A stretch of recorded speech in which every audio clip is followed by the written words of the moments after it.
bienvenida al periodista Luis Ernesto Blanco. Él es profesor universitario y es parte también de Efecto Cocuyo, un sitio web venezolano dedicado a los medios independientes. Quisiéramos, ante todo, probar esta señal, a ver si estamos en contacto y si podemos mantener este diálogo con Luis Ernesto Blanco. Bienvenido, le escuchamos en la ciudad de Cuenca, en Ecuador. Muchísimas gracias y un saludo a todos los venezolanos. Sé que hay muchos allá en Cuenca, sé que hay muchos en Ecuador y agradezco el contacto. Bien, estamos con una excelente señal, lo cual nos satisface. Háblenos, por favor, licenciado Blanco, sobre la situación que se vivió este fin de semana en Venezuela, país en el cual nuevamente se pusieron en la balanza las fuerzas de Maduro contra las de Juan Guaidó. La manzana de la discordia en este fin de semana fue el ingreso de ayuda humanitaria.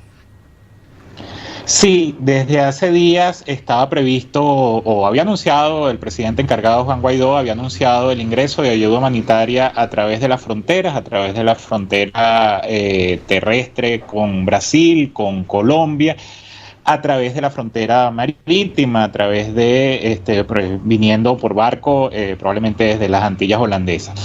Estaba previsto ingreso de ayuda humanitaria. Todos sabemos la emergencia humanitaria que vive Venezuela, la crisis de alimentos, la crisis de insumos médicos, la crisis de toda esa cantidad de elementos y parte de la iniciativa que había tomado el recién electo presidente de la Asamblea Nacional y designado presidente electo Juan Guaidó fue el ingreso de ayuda humanitaria. Se logró una cooperación internacional, sobre todo en la frontera con Colombia, en las cercanías de Cúcuta, ciudad fronteriza del lado colombiano, y se esperaba para este fin de semana, para este sábado concretamente, el ingreso de esa ayuda, aunque desde su mismo anuncio el gobernante Nicolás Maduro y los ministros y quienes lo acompañan habían rechazado esa ayuda humanitaria y la habían calificado de que detrás de eso había una invasión o estaba previsto el ingreso de tropas extranjeras a Venezuela, cosa que pudimos ver durante todo el fin de semana que nada de eso estaba en el cálculo. Simplemente de lo que se trataba era ingresar esta ayuda y canalizarla a través de las organizaciones no gubernamentales. Hola, licenciado Blanco, muy buenos días. Nos gustaría un poco conocer cuál es la realidad de lo que pasó este fin de semana en las fronteras. Acá hemos tenido información bastante diversa respecto de lo acontecido. Una de ellas es qué ocurrió con el incendio a uno de los camiones que intentaba ingresar ayuda humanitaria. Este realmente fue incendiado por grupos parapoliciales de Venezuela, fue incendiado por militares venezolanos, fue incendiado por una bomba molotov de los opositores, que eran algunas de las informaciones que circulaba. Y qué ocurrió en la frontera con Brasil también. Se habla de que 5 personas fallecieron en este enfrentamiento. Sí, separando las dos cosas, respondo primero lo relativo a Colombia. La información que tenemos y que manejamos es que efectivamente el camión que intentaba ingresar por la vía de Ureña, la ciudad fronteriza de Ureña, fue incendiado por elementos parapoliciales, paramilitares afectos al régimen de Maduro, aunque se intentó montar una posverdad, una noticia falsa a partir de unas fotografías descontextualizadas, donde la misma fotógrafa a través de redes sociales, la misma fotógrafa, la misma periodista que tomó esas gráficas, explicaba que esos personas que estaban acompañando el ingreso del camión y que aparecían en esas fotografías con unos bidones, intentaban apagar el fuego. Que ella estaba ahí, ella tomó la foto y eso es su relato. Sin embargo, el relato de Telesur, el relato después que la matriz que intenta montarse desde el Ministerio de Comunicaciones del gobierno es que se trataba de combustible, que estaban tratando de avivar el fuego. Bueno, nada más alejado de la verdad. Eso con respecto a la frontera de Ureña, donde en Ureña y en San Antonio, donde además hay relatos confirmados de periodistas que posterior al intento de ingreso de ayuda humanitaria hubo una situación de violencia conducida por efectivos y cuerpos parapoliciales y paramilitares. Persecución a los periodistas, persecución a las personas que estaban manifestando en apoyo al ingreso. Con respecto a la frontera sur de Venezuela, la frontera que separa con Brasil, el poblado de Santa Elena de Guairén, la situación fue todavía más grave porque hay fallecidos por la violencia. Además, eso es una comunidad indígena. La mayor cantidad de la población del sur de Venezuela es población indígena de la etnia Pemona. Y ahí también había un intento de ingresar ayuda humanitaria que venía desde Boavista, la ciudad fronteriza del lado brasileño. Allí hubo una situación de violencia desmedida, hubo disparos, hubo actuación de estos cuerpos parapoliciales y paramilitares que incluso son denunciados por la delegada de la representante de Derechos Humanos ante Naciones Unidas, Michelle Bachelet. Critica la actuación del gobierno, la violencia desmedida y la aparición de estos grupos parapoliciales y paramilitares que ella misma denuncia como de altísima gravedad por los antecedentes que hay en toda América Latina al respecto. Entonces, ¿cuál es, en su opinión, licenciado Blanco, cuál es en su opinión la situación de las Fuerzas Armadas venezolanas? Varias imágenes, vídeos circularon en internet en este fin de semana en el cual militares aparentemente de sectores medios, capitanes, mayores, desertaban a diferentes horas durante el fin de semana, y así lo han reportado también publicaciones internacionales. Pero la cúpula, por lo menos el ministro de Defensa y otros actores han insistido en que las Fuerzas Armadas continúan fieles al régimen de Maduro. ¿Cuál es su impresión desde el interior de Venezuela en este sentido? Sí, las Fuerzas Armadas, imagino que en el resto de los países de América Latina es una incógnita para el mundo civil. Sin embargo, estas deserciones que pudimos ver o estos migraciones forzadas de efectivos militares también son ciertas, ¿no? Y lo que hace ver, o uno tendría la idea de que es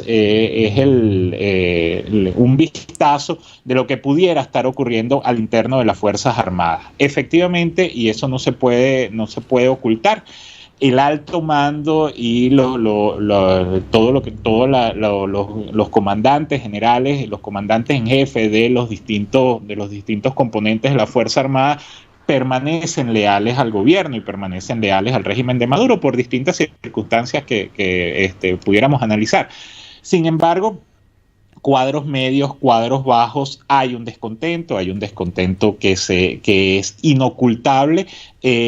No pudiéramos hablar de un quiebre de la Fuerza Armada, no pudiéramos hablar de que está fracturada, o por lo menos los indicios no son del todo evidentes, pero sí ha habido lo que aquí hemos denominado un goteo. Desde el Cancillería colombiana reporta que cerca de 100 efectivos entre policías y militares pasaron la frontera y se pusieron a la orden de Juan Guaidó.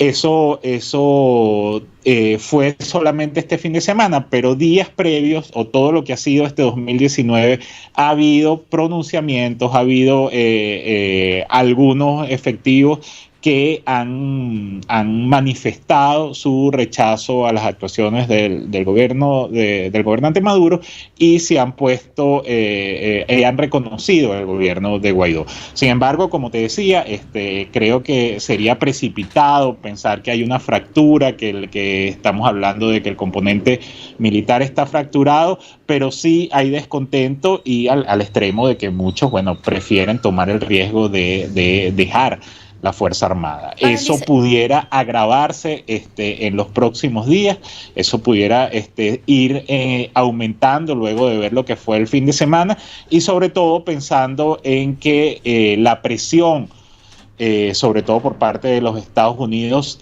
uno supone que en los próximos días irá aumentando también contra la Fuerza Armada. Licenciado Blanco, justamente ese es uno de los temas que preocupa el día de hoy. Hay una nueva reunión del Grupo de Lima. Juan Guaidó se encuentra ya en Bogotá, y uno de los temas que probablemente sería dramático tanto para Venezuela como para la región e incluso el mundo es esta idea o esta posibilidad de una intervención militar con el apoyo de Estados Unidos en Venezuela. Esto iría en contra de las decisiones de la Organización de las Naciones Unidas, del derecho internacional y sobre todo de los derechos de los propios venezolanos. ¿Cómo se percibe esta posibilidad o esta situación en Venezuela? Sí, efectivamente, luego de la situación de este fin de semana, donde el gobierno lanzó toda su violencia, lanzó todo su aparato represivo hacia las fronteras, impidiendo el ingreso de la ayuda humanitaria, la opción de la intervención militar empezó a resonar nuevamente, o a resonar con más fuerza dentro de la opinión pública. Es una situación que mantiene divididos a los venezolanos. Curiosamente, muchos venezolanos que rechazan el gobierno de Maduro y que rechazan la ocupación por parte de la Fuerza Armada que también hace el ejército cubano, empiezan a discutir y a discutirse, además a viva voz. Ya no es un tema de secretos, ni es un tema clandestino, sino una discusión dentro de la opinión pública, esa intervención o esa posibilidad de participación de fuerzas de Estados Unidos, fuerzas multinacionales, para recuperar la democracia en Venezuela. Aparentemente la geopolítica está jugando un papel y va a jugar un papel en el desenlace de Venezuela. Se habla, por otra parte, y quisiéramos también conocer su opinión sobre un apoyo estratégico real que estaría dándose por parte de países como Cuba, Rusia y China. Sí, el apoyo real, el apoyo concreto, el apoyo indiscutible que hemos visto es el de Cuba, ¿no?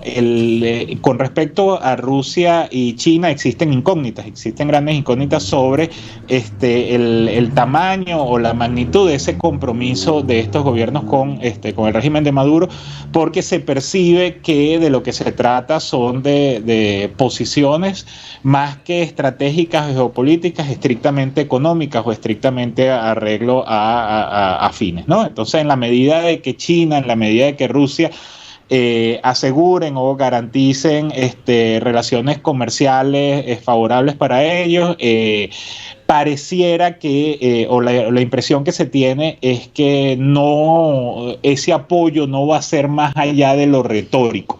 Y hasta ahora ha habido indicios de que por ahí se mantiene la cosa, ¿no? Con respecto a Cuba, sí hay otra cosa. Aquí desde hace muchos años, sobre todo al interno de la Fuerza Armada, hay una presencia de militares cubanos, y es lo que denuncian muchos de estas personas de estos efectivos que han desertado, es que estos cubanos estratégicamente ubicados mantienen control de las comunicaciones internas dentro de la Fuerza Armada.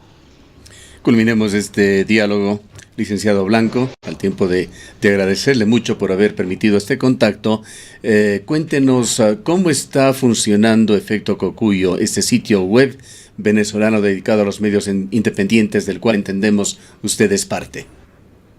Sí, Efecto Cocuyo es una iniciativa que reúne a un grupo de periodistas que en vista de las dificultades para transmitir, para comunicar, para difundir información, en vista del cerco comunicacional que se había tendido sobre los medios tradicionales a inicios de esta década, y a mediados de esta década deciden dar un paso y constituir una marca de medio independiente, un medio digital que se ha venido fortaleciendo su incidencia dentro de la opinión pública y ha venido creciendo. Aquí hay muchas dificultades para conseguir información.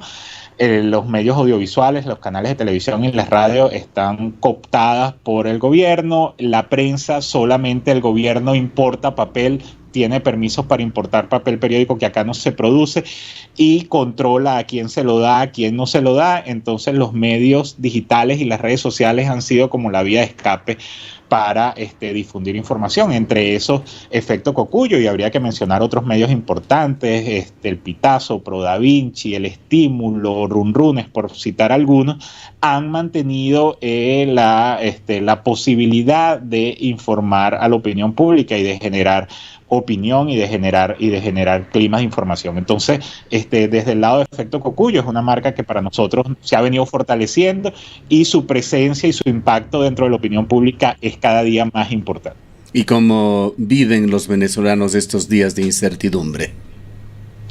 Mucha incertidumbre sobre todo desde que comenzó el año, desde la juramentación de Juan Guaidó como presidente de la Asamblea Nacional. Eso ocurrió el 5 de enero y todos los hechos producidos posterior, pero dentro de esa incertidumbre, dentro de un clima de esperanza, ¿no? Dentro de un clima esperanzador de que estamos ante la posibilidad de un cambio, ante la posibilidad de la recuperación de la democracia en Venezuela y de el reinicio de una reconstrucción y de una reconciliación nacional que para nosotros y para los que estamos haciendo vida acá y además estamos desarrollando trabajo dentro del periodismo, para nosotros es como el punto clave, ¿no? Reconciliarnos como sociedad e iniciar a partir de allí una reconstrucción por la vía democrática.